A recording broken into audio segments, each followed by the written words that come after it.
On October 13th of this year, the Nigerian Lion finally came home. Samson Dauda walked across the stage as the new Mr. Olympia, coached by his wife Marlene, who became the first female Olympia coach to ever win the award. Now, what if I told you that was all a lie?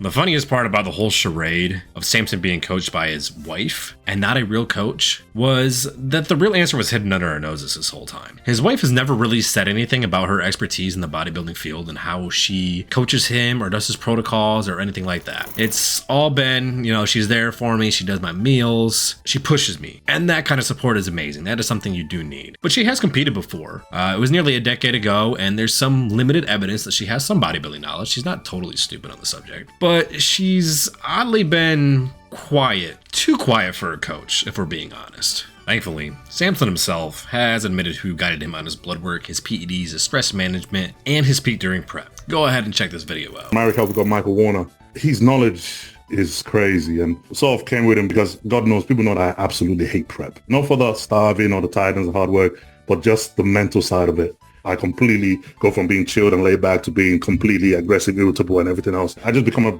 really bad human being in prep. So having somebody to speak to and say, look, this is the thing that I go through in prep. Can you sort of explain to me sort of why and what causes it? And having him break down everything and look through my blood work and see everything and say, okay, this is probably why. And honestly, the changes he's made has been night and day. I've never felt this relaxed. Did you catch that? So Michael Warner, a little known name in the bodybuilding circles that has a wealth of knowledge. This guy has a J3U certification, amongst other certs. He was the shadow coach all along, and it was hidden right there in plain sight. Samson explicitly stated in more than one video, and he even alluded to Michael helping him through the entire prep, managing his blood work, his fatigue, his protocols, his PEDs, and this was posted less than 5 weeks before the Olympia. So you bet your ass that he was helping him through the entire prep. And honestly, if that one video wasn't enough evidence for you, let's go take a look at Michael's profile. Did that snort emoji. Let's go to the top comment. Mr. Samson Dauda himself saying, let's get better for the O, right when he qualified a month before the Olympia. We got a flat out admission, boys. But why lie about it? Aside from the feel-good story of switching from a famous coach to his wife, who supported him this whole time, and rode her very little coaching experience down a magic carpet ride that supposedly pulled Samson to victory,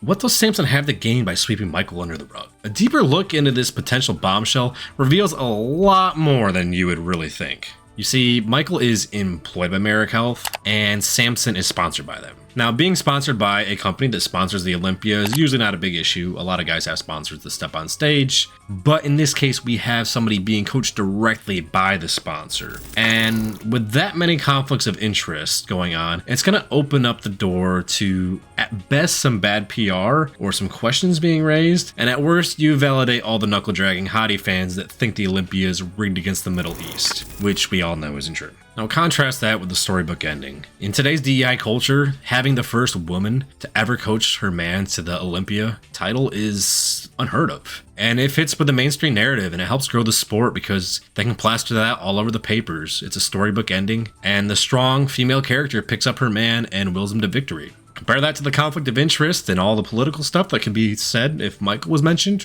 I could see why that would happen. Now, don't get me wrong, having her support is actually very important. No doubt she keeps his head on straight during prep. I'm not saying Marlene did not help him at all, or that all of it was a charade. But it is blatantly obvious that Michael was involved in no less than 60% of the coaching, and likely more considering that Samson is a pro bodybuilder and he has had his diet and training on point for over half a decade at this point. Which then leaves Michael's expertise in hormone optimization, health management, and peaking for the show as the only other components to a successful prep, which Samson already admitted that Michael helped him with. So Marlene's undoubtedly helped him and supported him and helped him cook the meals too, but let's not play the fool here. It clearly benefits the narrative that the wife takes all the credit, but in the process, that kind of bastardizes Michael, and it's actually kind of sad to see. Just today, we saw a huge exodus from Camp Jansen, and Michael could have been that big name to take those guys, help fix their health, get them back in shape, and fix the things that Jansen did in terms of overfeeding and over-dieting a large portion of these guys, giving them a hit to their health. Yeah, Michael's stuck kind of being a side note on the Merrick Health posts, and he has to sit idly as all these guys find other coaches instead of expanding his pro roster, whereas he would have been the top name to go to if he'd gotten any credit for his work that he did with Samson. And honestly, just getting credit for that Olympia victory would go such a long way, considering that is like the top award to get. That is what you strive for. That is what he has worked his whole life to get to. Yet he doesn't even get a fucking side mention because we want to play this storybook story out in front of the crowd.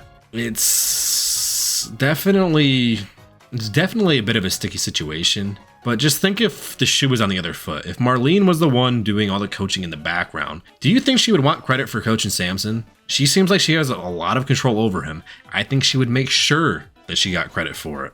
But yet, we have Michael just being pushed aside.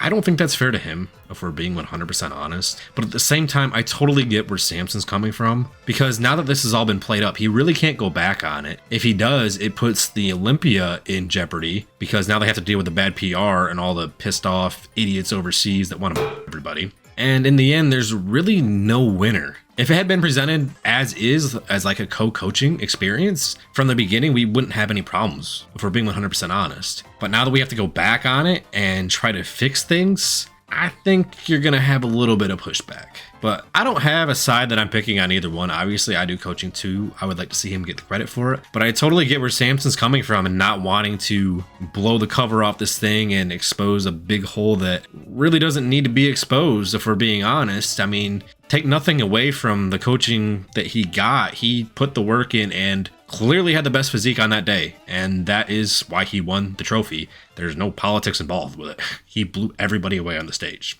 But I'm just here presenting the facts. I want you guys to come up with your own conclusions. So go ahead, leave a comment down below and let me know your thoughts on this whole situation.